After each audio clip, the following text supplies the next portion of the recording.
All right, guys, thank you for joining us for another episode of the Song Distillery. I want to welcome you guys once more. For those of you who have been watching, who have been following our journey, the journey of Sean and I, as we discuss creativity, faith, culture, art. We've been having a number of really awesome conversations about a number of topical stuff. And tonight, we have the pleasure of having another guest on to discuss some stuff with you guys. Sean, would you like to do the honors? Yeah, man. So with us today, we have Brian A. Davis, aka Yes, Faithful sir. Servant. Now, Brian, I'm gonna refer to you as Faithful or Brian. If you want me to call you anything at any point, just cut Like us off. Bishop Faithful. My Apostle man, for Faithful. real. Yeah, literally anything you want to be called, just cut us off. Because I don't want it to be weird. Because I know if someone came up to me and was like, "Hey, yo, Shuffle Geek," I'm like, just call me Sean. Yeah. Whatever. Don't do that. Whatever's comfortable for y'all, man. Whatever's comfortable for y'all. I usually go about, I'm used, people in my personal life and everything call me by my first name. I'm not called by my stage name. Yeah. Okay. But if you do call me by my stage name, people call me that. People call me FS for short. Oh, FS. So whatever works. Yeah. That's cool. cool. Yeah. All right, we'll make it personal. We'll call you Brian because you're a guest here, and we want to get to know you. But not everyone. This is Faithful Servant. He has music out on mainly SoundCloud, I believe, and I do believe you also have one single out on Apple Music, Spotify, and the like. Yes. So, we can just get right into it. I had a couple questions really about, more or less your background, your testimony, if you will. So to start off, like, where are you from? How, like, what sort of like background did you grow up in? And then what was your context?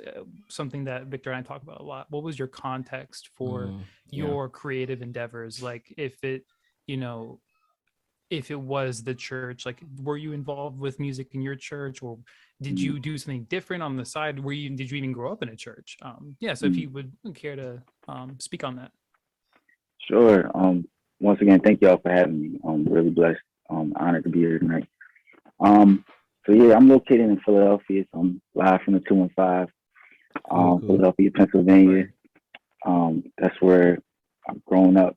I was born in DC, but my family and everything is from Philadelphia. I only spent like a month. Yeah, I only spent like a month in the DMV. So I was technically born there, but I'm really pretty much from Philly my whole life. Okay. Philadelphia East area. Coast Saint though at heart. Yeah. Yeah, Philadelphia, East Coast. Shout out to Delaware County. That's outside of Philadelphia as well. That's where I went to high school at, up in Derby. Nice. But yeah, growing up, grew up in Southwest Philadelphia, Southwest section of Philadelphia early on. Okay. Not when I was growing up, wasn't the best neighborhood, wasn't the worst yet, wasn't the best. Right. Stuff going on, a lot of fatherlessness going on, and urban context, a lot of people suffering with different things, financially, and God blessed me in my context growing up in a 2-parent household, which was rare. Amen. So that was rare, just starting off with that, and from there, grew up in the church as well. So been in the church my whole life. Awesome. And in every type of church. Grew up.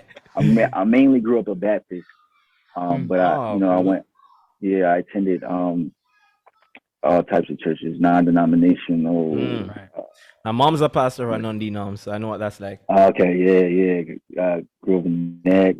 I got a family of preachers, teachers, and all that. Mm-hmm. Were your parents involved in ministry? Yeah, my dad is a minister. He wasn't like a pastor or anything, but he was a minister. Yeah. Okay. Preaching stuff here and there. Cool. My dad actually rapped growing up. That's dope. That's really dope. If you don't mind me asking, how old are you? I'm 30. 30. Okay. Yeah. Cool. Yeah. So your dad was rapping when he was back in his day. That's crazy. Yeah. So would you say that your dad was like a huge inspiration for you wanting to, or seeing the validity of rap being almost like an art form, I'd imagine, or just a way to express yourself. Would you say that was your main inspiration, was your dad, or did that come later? Oh yeah, I definitely say my dad. Well, my dad. The thing about my dad is he taught me hip hop too. He taught me everything. Yeah. So that's awesome, man. of course, he laid that foundation for me in the word. Just being a man of God and everything. But he on the music side, he really taught me. I'm a big history buff. In every context. So I love history. I'm a history teacher right now too. So I love what. Yeah. What doesn't this guy do? I know, right? This guy. What doesn't this guy do? I'm a new teacher. Doesn't matter, bro. You're a teacher. Yeah, right. Wow, that's cool. That's cool. Congrats. But thank you. But I just given that context, I'm big on history of the history of things. So my dad taught me the importance of the background of hip hop. Started hip hop. Taught me all the the MCs, how hip hop started. I grew up on in my era, a lot of people, especially growing up in Philly, grew up in the Rockefeller time. Jay-Z, right. DMX early on, that was huge. 50 Cent. Like and y'all generation that saw Kanye actually become like, who went from like being a kid to being from producer to to Kanye. So it's like I seen all that, but at that time, I was a kid, up until at the time of high school. When I was in high school, that's when graduation was out and everything, and people were listening to that and Wayne and everything. I was in the hallways listening on my CD player, listening to Rakim, what I mean, Coogee rap. So my background was real, layered and really soaked in with, old school hip hop, or people call the golden era hip hop, like the 90s. And also from there too, so I had that going on, and then, early on, given my context with, being in the church and everything, I couldn't really listen to everything. So, my parents was big on that. So the alternative was I grew up heavy on cross movement. That was my amazing cross movement. And then especially being in Philly, that was, they were in Philly, the Truth is from Philly. So I grew up on all that, man. So that's awesome. I got both sides of the coin pretty much. Tell me something. So you mentioned that your father was a minister and a hip hop artist. Was there at any time that you can recall any sort of tension between those two roles? Because I know today, I'm not so sure about then, but today, like conservative churches, are still kind of reluctant to accept hip hop as like there's a valid form of like ministry through hip hop. You know what I mean? So it's like it's still kind of like does hip hop and the gospel coming? Like we know that that's fine, because all art belongs to God originally, from my perspective. But did you ever see a sort of tension existing between those two things? Oh, most definitely, and it was even worse back then because my hats off to my dad, because that was during a time where it just was unheard of, even amongst Christians. We didn't. It wasn't like a lot of, for example, it wasn't like a lot of cross movement fans. People didn't, even in the church, people didn't know about cross movement or Christian rap. Or when people heard Christian rap or that phrase or Christian hip hop, CHH, what it came known as now, people would think it was automatically corny. So you're fighting, you automatically start from the bottom. Not really accepted in the church.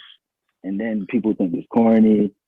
So my dad, especially in that time, it was really no other real examples like that. It was really rare to see it.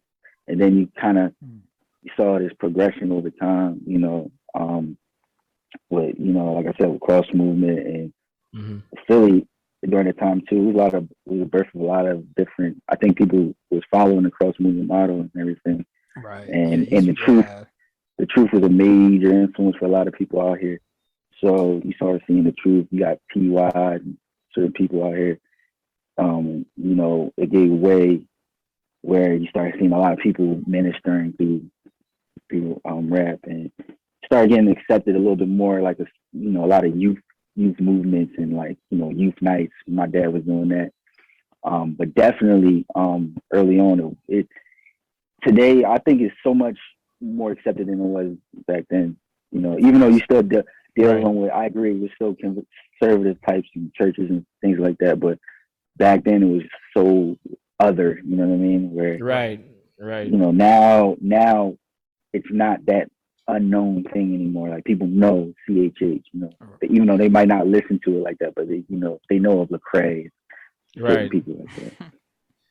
Right. Yeah, that's so like, and that's something I thought about recently too, because I grew up even, you know, I'm 22, so I'm, you know, you got 8 years on me. So even when I was growing up in church, I like my mom didn't really take me and my sister to church, but we would go to church. Every time we visited our grandparents in North Carolina, we'd go to their church, and they were like super Pentecostal. Like, girls had to wear dresses, men had to wear slacks. Like it was like super uber. Like you have to look the part or whatever, right? Yeah. So church clothes. Yeah. The whole cultural context of it and like what church was, like hip hop was like there was a running underlying notion that hip hop was evil, or you know what I mean, and then like that whatever we do in church is fine. So at least that was what I picked up on as a child.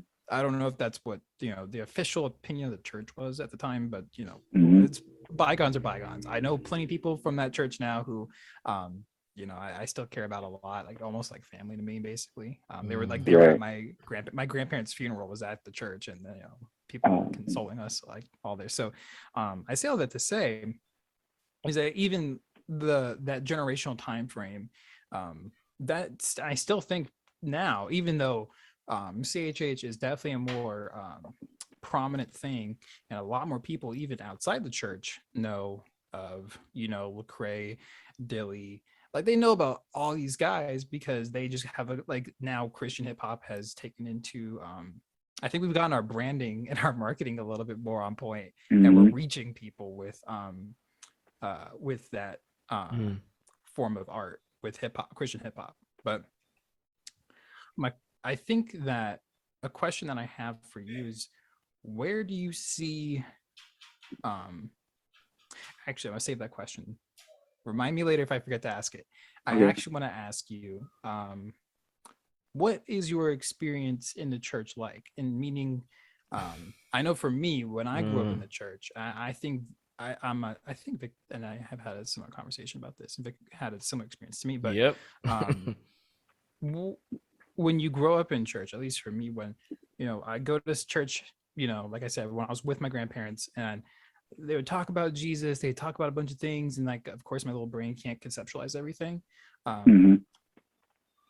When would you say that you really started to understand the context of the gospel and the nuance of the gospel and what that really meant for you? And I understand, like, we're human, we're constantly learning more about it every day, right? But you know, when was that? Do you feel like you had a moment when that happened for you, or do you feel like it's been kind of a continuous progress since you were a child? I would lean towards more of a continuous progress. Like, because I got, you know, saved early on. Like I got official, you know, I got baptized like when I was like 5 or something like that. So I've been in church my whole life and everything. Yeah. But it's been, I would say though, you know, the Holy Spirit really has guided me throughout my life. Got me out of bad doctrine. You know, you know, there was times where I didn't understand certain things, or maybe, you know, I wasn't like this theological sound person or understand different things, but I knew when things didn't, you know, sound right. You know, at a time, you know, there was a time where, you know, I was attending a church that was like really into, you know, this is during the time when a lot of churches was really into the prosperity movement and, you know, the prosperity gospel. But I knew during that time, you know, when I would hear certain things or people who claim to be prophesying certain things and everything, I knew, I'm like, oh, that doesn't sound right. But now I can look back and I'm like, oh, that was the Holy Spirit, you know. And I know people have similar experiences where, you know, God guides them out of situations, or has them on this continuum, you know what I mean, of growth, where, you know, you might not know everything in the Bible inside out, but Mm. that's why it's important to have that relationship, that personal relationship with God. But yeah, I would say, but the gospel, man, it was through. I would say discipleship is key. Discipleship is Absolutely. key too. Facts. I had people that really poured in my life. Of course, I had my parents, which is a blessing. What a lot of people don't have, but I had people outside of that. During the time, when I was in high school, I had, I'll give a shout out to my guy, Dwayne Rollins. He was my youth pastor at the time. And he really was a key, and still is in a lot of ways, as a mentor that really discipled me, during those times of puberty and all these different things that was going on. Right. Where Crazy now I can years. look back and I can look back and be like, man, Wild like, years, bro. exactly. He helped me out. He kept me on track. Yeah. Just having different people. I think everybody has that way. You might not notice it in the moment, but you can look back and you point out one or two people that really, the Lord really put in your life. So, right. Yeah, and then on top of that, like I said, the music. Like I said, I was growing up during a time where, man, Jay-Z was huge. DMX was huge. State Property was huge. And I was one of the only people I knew, like I said, even inside the church during this time, where I was listening to cross movement. I mean, I remember, like you said, going back to like the marketing and everything. Right. I mean, it's so bad. Like I remember where you literally, I had to go to the Christian bookstore, right, to get the CD. And a lot of times I wouldn't even know what the person, the artist sounded like. I would have to, they had a little thing, the CD player in there, you could listen to it real quick. And you had to listen to see like, okay, I want to buy this album, or or you just buy it off the strength of the album cover, like, okay, or even when I knew Cross Movement was all right. Lecrae signed the Cross Movement Records. I don't know who his guy is, but I'm gonna buy the CD because he signed the Cross Movement Records. Right. It was crazy. Even during a time where I didn't even know, at a time where I didn't know who was which rapper was the ambassador, which rapper, until I seen them in concert. So people. I think people don't really realize like how much has advanced. Like. In such a short time, man. It's crazy. It's crazy. I mean, one of the things I've heard said is, and I don't know if you've heard this said as well, that with the transition into better branding, better marketing, a lot of these artists now showcasing their work on a lot more platforms. There are persons who are of the view, I'm not one, but there are persons who are of the view that, like Lecrae and some of these guys, have expanded their brands at the expense of truth, or at the expense of like the purity of the gospel message, at the expense of staying very on the straight and narrow path. I don't know like what your views on that are. Maybe you could share some thoughts on that. How do you feel about that? Yeah, that's interesting, and I'm going back and forth over this, like over the what. For Lecrae, it's been like a 10-year journey now. It's been around, and I've reached the point where it's just like. It's like, man, that's between him and God at this point. I don't know. I've reached a point where I can't. And I've been on a similar journey myself, I guess, where I see, and it's tough because now looking back, I can see where CHH was during the time, and where, I've heard people talk during that time. And I was so young, so I didn't really know the context of things. I was just listening to music, I was, influenced by it. But, the Young Restless Reform movement and, heard about all that and like how much of an impact. And even when you listen to, Crossing Them, you hear how much they mentioned John Piper and Paul Washer back then. I didn't know who these guys were. They were just mentioning in rhymes. I'm like, okay. Or they would play little clips and stuff. But now I see like how much of an influence that was. And, I've heard stuff where, and like I said earlier, and you said it too, it wasn't really, hip hop still was this other thing. It wasn't accepted in the church that well. So, Cross Movement really had to have things really buttoned up tight, as far as their theology and really what they rapped about. And they set such a standard commercially too, as well as just, rhymes and what they did. People weren't doing it at the level they were doing it at the time. And I think people followed that standard. You know what I mean? Like that's how it goes. They followed that blueprint. Mm. And you just seen this transition, and I think with Lecrae, I've seen the transition with him, and how I feel like Static Selector was like one of the first people that really kind of like put him out there, and because he saw his numbers and what he was doing on iTunes and everything, he's like, oh, who's this guy?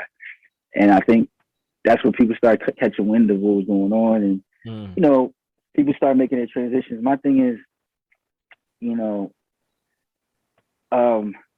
the way I feel about it ultimately with the music is I've come to a place where it's like, people are going to, when they listen to your music, the way I feel like people are going to be able to tell what you're talking about. Like they're going to be able to tell what it is. So whether you're saying Jesus, Jesus, Jesus in your wrongs, or whether you're not mentioning his name, Right. I've been in spaces where I'm not, I'm a lyricist. So, I'm, like I mentioned earlier, I grew up on hip hop. So I'm really multi-layered with it. I'm technical with it, but every place I've been, people have been able to listen to my music and be like, "Oh, you're a Christian." Like I hear that in the songs, Interesting. And I don't have every song. I'm not going on these theological debates and or talking about the Trinity and everything. But people know, like, all right, they know you by your fruit. They know, like, okay, you're a Christian. So I feel like because I know people, and just being real, I know people that mention Jesus 1,000 times and say, and I've seen people in that, and those same people, they denounce the faith, you know what I mean? Or they're just not really living that life. So, I think we were at a place where it was a shock at the time. It was a lot of, because we were only receiving it in one way. So, and it was so new. It was such a baby at the time too. So I think it was a shock to the system. And I think Lecrae, and they mentioned it, I think there's some things they would change up the way they did it. I think I didn't like that at the time how it was like, oh, I'm not a Christian rapper. And I don't like it. Kind of was like, like a shock to the system. Kind of sudden. They were dumping on us a little bit. And I was like, at the time, I felt kind of offended by that.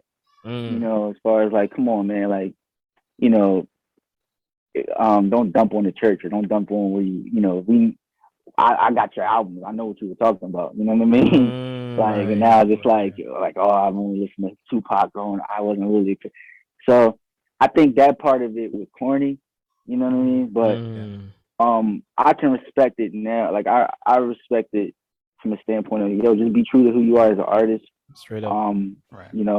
Because I know I've lived long enough now to know, been in this long enough to know now that, man, a lot of these guys, they talk so much in their music or whatever, and they're, talking about the gospel and dissecting, Ephesians and their rhymes, but they're not living right. You know what I mean? So when none of us are perfect.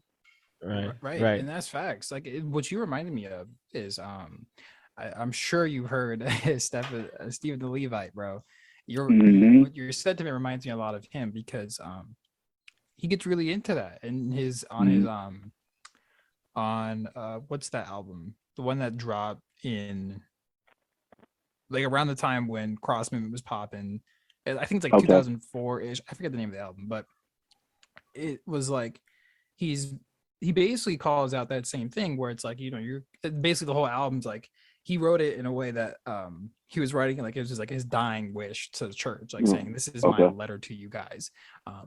And just the way he penned things, talking about, if your life and your fruit don't match up to what you're preaching in your music, then what's the point of you even preaching in your music? Like, you don't even need to, like, there's no point of you mentioning Jesus if, a month later, someone's going to catch you up on, doing XYZ and they're like, whoa, what do you do? Like, this is completely contradictory. Not like little sin, not like any sin's little, but you know what I mean? Like, it's like the difference between, someone catching you in a lie, like a white lie, or versus like you out here being full on promiscuous and doing what debaucherous lifestyle, you know what I'm saying? So I think that's the interesting point that I like that you draw out.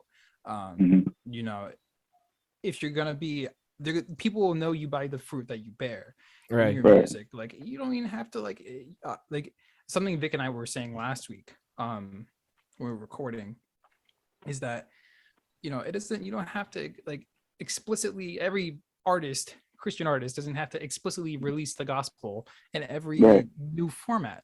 I don't think that's Right. necessarily the intention of the gospel. I think it is important, obviously, and we should spread it Right. as much as we can. But it's also like, how do you contextualize it? How do you actually put it into practice? How do you put the words of Right. Jesus into like an actual, hey, I'm gonna change this about my life because Right. I've died with Christ and I'm a new creature now.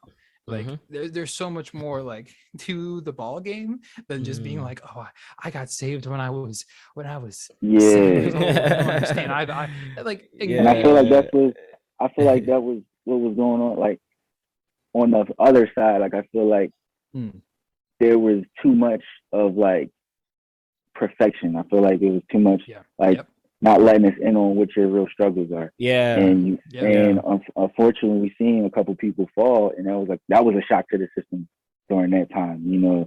And I feel like, man, transparency is a good thing. Like I feel like you don't have to let people in on everything, but just let people in on like, yo, you're a human. And I think a lot of those albums back then, you know, to be honest, was just a little too like perfect, too like, you know, I don't struggle with much. And like to me, like for example, you know, we all know what happened with The Truth. You know what I mean? To me, one of my favorite albums from him is The Whole Truth. You know, the aftermath of that and his reconciliation, and I loved it because of his transparency on that album. And I tell people that all the time. It's like, you know, just be. I don't think it should take something like that to happen. You know, granted it did, but I don't think it should take something like that to happen for you to be open and honest of your struggles and everything like that, because a lot of people can relate to certain things, and I feel like it can be helpful, and just be real. Yeah, I definitely agree with you on the need for, in the Christian creative community, transparency being very important. But it leads me to a very personal aspect of it for me, because like I feel like in a lot of ways there is this ongoing conversation about like there's a requirement on ministers to be transparent and be open and be vulnerable and honest, and to kind of open up our lives to get help and that sort of thing, and to be held accountable, which I agree with. But there's also, to me, the concurrent reality that it's, in my experience, and I've heard in the experience of a number of people as well, it's so difficult to find safe communities. Like I feel like I grew up in a Christian home as well. Both my parents were pastors. I got saved at 5, water baptized at 7. I mean, like the whole run, bro, right? And I feel like I started doing like leading worship at my mom's church from really young. And so I was pretty much exposed to like a ministry lifestyle from a pretty young age. But when the years came that, you know, as a young man, you are not being confronted with certain things for the first time, like sex and girls and just life, like life just throwing everything at you. In a lot of ways, my church community at the time had zero room for truly journeying with somebody, particularly a young man who is in ministry through that phase. There was like one or two extremes that existed. Either you live up to the standards of holiness to a T, or you're kind of like living in condemnation and like, oh, guilt and shame, like, oh, you're gonna go to hell, you know. It was a crazy season. I mean, there's a lot more nuance to it, but in the interest of time, I feel like it's just so important for, and I won't dunk this on church, because I feel like ultimately we all as believers have that responsibility. And so what I've done, having lived through certain years of not feeling or seeing the safety of my church community at the time, to be a Christian creative and just be like, hey guys, this is what I'm dealing with, can I get help? And trust that I'm going to be journeyed with through that, you know, with love. I've now kind of made it my responsibility that whoever I encounter that is like going through their journey, bro, I am going to be that safe space. You know what I mean? And so I feel like it's so important for us to provide this, because I feel like for people like that Truth, I don't know what it's like to be him. You know what I mean? And I know it's very easy, because when his stuff went down, I was just like, man, this is a lot. this is a lot of stuff. But then I also recognize that, man, I don't know all the circumstances surrounding, and so I'm not like trying to justify anything at all, because I mean, what was done was entirely wrong and sinful. But at the same time, it's like, I just wonder if there was, you know, was that community there? Was there safe access? You know what I mean? Like all the different variables in place. And so what I've done is like, you know, I've committed to, I'm going to provide that kind of safe context for anyone, not only like Christian creatives, but anybody.